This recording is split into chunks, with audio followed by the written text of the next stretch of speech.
Bem-vindos ao Bê de Barbário. A gente vai falar sobre Leite Derramado, do Chico Buarque.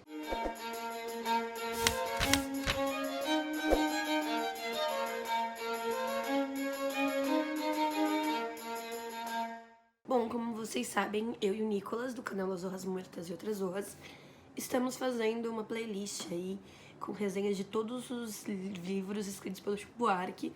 Agora só falta o Irmão Alemão e Essa Gente, que foi lançado esse ano, se não me engano. Enfim. Leite Derramado foi o livro que na releitura mais se aproximou da lembrança que eu tinha, tanto porque eu acho que eu realmente me lembrava mais do enredo e de partes específicas do livro, assim, a ponto de eu ler frases e falar, caramba, eu lembro dessa frase, sabe? E também porque ele não mexeu na minha percepção, assim, nem o livro se elevou muito e nem se rebaixou muito, como aconteceu, por exemplo, com o Benjamin e o Budapeste ali. Mas eu acho que esse livro, ele vem de uma tradição desses romances do Chico, que se inicia em Estorvo, né? Passa por Benjamin e Budapeste, de histórias que têm uma necessidade, uma dependência da memória. Só que aqui o Chico Buarque decide dar uma mexidinha nessa história. E o nome do livro tem tudo a ver com isso, Leite Derramado. Ele vai falar sobre o passado. A gente tem aqui um protagonista narrador, que é o Eulálio, que tá numa cama de hospital público, né? E ele tá falando com a enfermeira e ele tá contando pra ela a sua vida. Então ele vai contar causos do seu passado. E é muito interessante porque ele vai contar de uma forma simétrica, até o seu tetravô e até o seu tetraneto. Esse personagem, quando eu começo o livro, eu acho que ele tem 99 anos. Então ele vai contar uma história bem longa. E todos os homens dessa família se chamam Eulálio. E a filha dele se chama Maria Eulália. Então tem uma ligação, uma relação minimamente ali colocada com os 100 anos de solidão, né? Só que de uma forma bem mais concisa, né? Um livro de menos de 200 páginas. Aqui o que o Eulálio faz ele começa muito falando para essa enfermeira que vai se casar com ela, que vai levar ela para morar no casarão de não sei onde, no interior que ele tem. Conforme ele vai falando, ele se lembra que ele não tem mais o casarão. Ele se lembra que ele se mudou para uma casinha menor, em Botafogo, mas que ainda tem uns 6 criados, tudo mais. E aí o narrador é um narrador não confiável, não por causa da sua índole, não porque ele tem um mau caráter ou porque ele quer nos enganar, mas porque nesse caso o narrador não tem capacidade de lembrar do presente. Então ele mistura fatos, né? Então conforme ele vai falando, ele fala, mas eu me lembrei que nem lá nós moramos agora, então preciso me lembrar de pra onde é que eu vou te levar quando sairmos daqui. É muito legal como o Chico Buarque faz esse jogo, né? O personagem, ele tá numa derrocada, né? Então ele começa contando da história dos avós, tetravós, bisavós dele, que eram próximos dos presidentes, que tinham relações diplomáticas muito importantes. E aí ele chega num presente em que o atual tetraneto dele tem envolvimento ali com crimes na parte periférica da cidade do Rio de Janeiro, né? E uma coisa muito interessante é esse lugar da moradia, né? Do entendimento da ocupação do espaço urbano como representação dos espaços que você frequenta.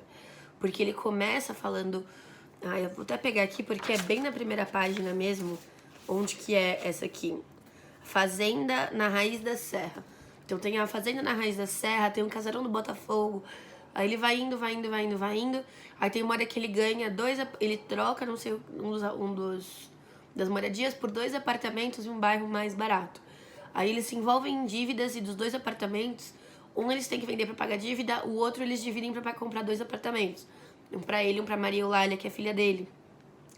Até o momento que ele tá morando com a Maria Eulália num quartinho, numa kitnet, né? Então a gente vai vendo esses bairros do Rio de Janeiro, que apesar de eu não ser muito familiarizada exatamente com qual é mais classe média, qual é mais classe baixa que o outro, fica muito claro esse caminho, esse percalço, esses degraus que ele vai seguindo.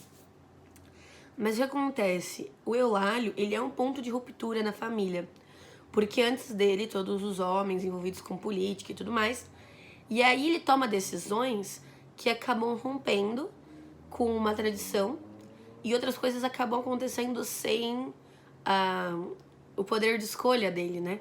Então acho que a primeira coisa que ele escolhe é quando ele se apaixona pela Matilde, né? Ele vai falar muitas vezes da Matilde, ele vai voltar muitas vezes pra falar: você já te contei como é que eu conheci a Matilde, como eu me apaixonei por ela na igreja? Ele conta essa história uma vez, mas ele pergunta várias vezes se ele já contou, ele não se lembra. E quem é a Matilde? A Matilde é filha de um deputado, que a princípio tá no mesmo campo, né, conservador que seu pai, e ela é a última filha. E ela é a filha de pele mais escura, eles falam morena durante o livro. É nítida a percepção que a gente tem de que, apesar de se dizer uma pessoa não racista, ele diz não racista comparado aos antepassados dele, que eram favoráveis à escravidão. Mas ele tenta amenizar durante todo o livro a questão dela ser negra, e ele se surpreende quando ele tem que deparar com as consequências dela ser negra. Porque também ela é uma filha bastarda do pai, né? E é uma família que... é uma filha que veio de um caso na Bahia. Então o que acontece? Muitas vezes quando ele vai lidar com a família dela, eles simplesmente ignoram a existência dela, né? O pai chega a dizer que é uma menina que nós criamos juntos como filha. E aí quando ele escolhe essa menina, que ela tem essa condição, né, de palha, de algo que não gostariam que fosse pro social da família, das relações com outras famílias importantes, de deputados e tudo mais, já é uma quebra, né? A própria mãe de Eulália não gosta. Posteriormente, ele não vai trabalhar com política. Aí ele tem a oportunidade de trabalhar com política depois da morte do pai, por um convite do sogro. Só que o sogro mudou de campo político e a mãe disse pra ele não fazer isso. Então, assim, ele toma uma decisão que poderia levar ele à manutenção de um status e tudo mais. E aí a mãe acha que melhor não, pra manter essa honra. Só que no final das contas ele acaba se perdendo. A gente não fica sabendo com o que o Eulália vai ganhar dinheiro. Isso eu achei muito curioso, porque simplesmente não menciona. E aí ele vai ter essa vida com a Matilde, mas vai ser uma vida muito ambígua. Porque ao mesmo tempo em que ele fala que ele gostava de como ela provocava ele, de vê-la dançando machixe, disso, daquilo, ele vai sempre achar um ponto de crítica com relação a ela, que sempre tem uma relação com esse fato de ela ser uma pessoa racializada. Então é um absurdo que ela goste de samba, o certo seria gostar de valsa. Ah, eu vi ela dançando com o Negro Balbino, que é um negro que morava na fazenda do pai dele, né, que era filho de ex-escravizados, e que ele brincava na infância, e que ele disse, no começo do livro, ter tido um desejo sexual pelo Negro Balbino. Mas aí, quando a mulher dele tá dançando com o Negro Balbino, é um escândalo, ele fica puto, ele chuta a vitrola. E eu acho que existe também uma situação de submissão um pouco da Matilde. Apesar de ela ser uma mulher muito forte, o tempo todo ele diz que ela é muito boa, que ela o perdoa por tudo. E talvez não seja nenhuma submissão pensada por parte da Matilde, mas talvez uma coisa que ela tenha adquirido com o tempo, de que ele, por ser um homem branco, tem o direito de ter essas atitudes ou de ficar bravo com ela. Assim, é clara a questão da opressão racial dentro desse relacionamento, assim, não precisa nem se debater. E uma coisa interessante também é que quando a gente começa o livro, a gente não sabe o nome do narrador, ele não fala. E a primeira vez que ele fala o nome dele, na verdade, quem fala é a Matilde. Ela quem chama por ele, que é nesse dia em que eles se conheceram. E ele diz não gostar desse nome, né, que é Eulálio Assunção, com o P mudo. E é interessante porque você cria uma identidade a partir do outro, que não é igual a você, que é oposto a você, que você ama e odeia. E aí eu acho que tem a questão também das coisas que o Eulálio não pôde escolher e que vão fazer essa ruptura na família, que vai fazer a derrocada da geração dele em diante, né?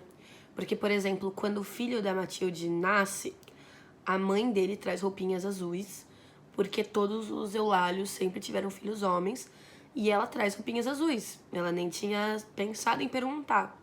E nasce uma menina. Então é a primeira mulher, ela é a única filha de Eulálio, então ele passa o nome dele a uma mulher, né? Maria Eulália. E isso já é uma ruptura do que a gente consegue entender como um ideal de poder numa sociedade cis heteropatriarcal, né? Passar o nome para uma mulher, a mulher não carrega isso, né? E aí os desastres são muitos, porque o que dá a entender nesse livro é que o Eulálio herda esse dinheiro e vive muito desse dinheiro herdado, porque em momento nenhum cita o que ele foi fazer se não trabalhar com política, pelo menos eu não me recordo. E aí depois, posteriormente, a gente vai ficar sabendo de vários esquemas. Então a Maria Eulália é passada pra trás por um ex-namorado, depois ela briga com outro cara que ela tem um relacionamento e o cara tenta tirar a casa dela, e eles têm que chamar a polícia. Aí depois o neto vai trabalhar com não sei o que, aí tem um dos netos que entra pra clandestinidade, que vira comunista durante a ditadura militar. Tem um outro neto que vai trabalhar claramente com o tráfico nas favelas. Então é bem interessante porque a gente pega um período muito amplo, assim.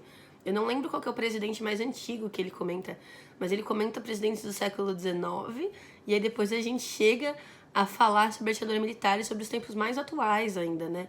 Pós-redemocratização. Mas eu consigo ver isso, né? A gente tem sempre essa aura do malandro na obra do Chico Buarque. E aí a gente vai de malandros de terno, né? Então os malandros que tinham ligações políticas, que tinham influência, para os malandros das favelas, das ruas, que são tipos diferentes de malandro, mas que constroem uma mesma gênese, só em diferentes estratos da sociedade. Esse livro aqui, eu acho que tem uma coisa bem legal, acho que é mais inesperada, isso eu só percebi na segunda leitura. O Eulália é um homem de estirpe, né? E ele tem muito orgulho disso. Ele fala o tempo todo, você não vai vestir essas roupinhas que você veste quando você trabalhar comigo. Você não vai ter esse português mal falado. Então ele tem essas coisas, né? Nojentinhas, assim. Mas ao mesmo tempo ele não chora sobre o leite derramado. Todos os momentos em que ele vai mudando de lugares, para lugares piores, em que situações estranhas acontecem com ele não fica bravo, ele não reclama, ele não é ranzinza, ele aceita e vai. Ele flutua por esses espaços, ele acaba aceitando que o destino vai lidando, né? O que eu acho que é muito característico dessa pessoa, né? Apesar de esperar uma coisa de bravo, de desdém e tudo mais, acho que é muito natural de uma pessoa que nunca conseguiu nada por si próprio. Então, por que reclamar do que lhe é lhe dado, já que você não consegue nada por si próprio, né? Mas é um livro que, assim, em 2010 ganhou o prêmio Jabuti e o prêmio Portugal Telecom. Eu acho que é um bom livro, mas é aquilo, né? Eu acho que ele não suscita muitas ideias fora do que ele propõe. Diferente do Benjamin, por exemplo, né? Que acaba colocando outras questões. E acho que também por ele ser um pouco mais leve. O protagonista é mais velho, ele faz 100 anos aqui quase ao final do livro, e as violências que ele sofre, ou que a Matilde sofre, ou que a própria Maria Eulália sofre, né?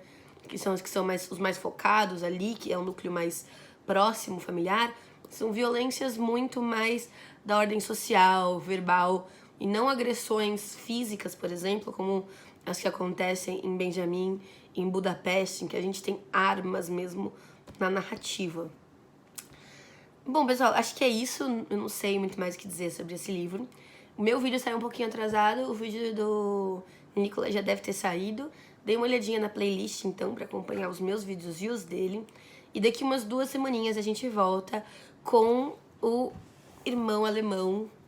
Este livro que é outro que eu me lembro de não ter gostado e que eu espero que aconteça a mesma magia que aconteceu com Benjamin, de eu começar a amar esse livro. Se vocês gostaram, se inscrevam no canal, clicando na bolha com meu rosto vai aparecer aqui. Vejam outros vídeos que eu vou deixar na tela. Um beijo e até a próxima.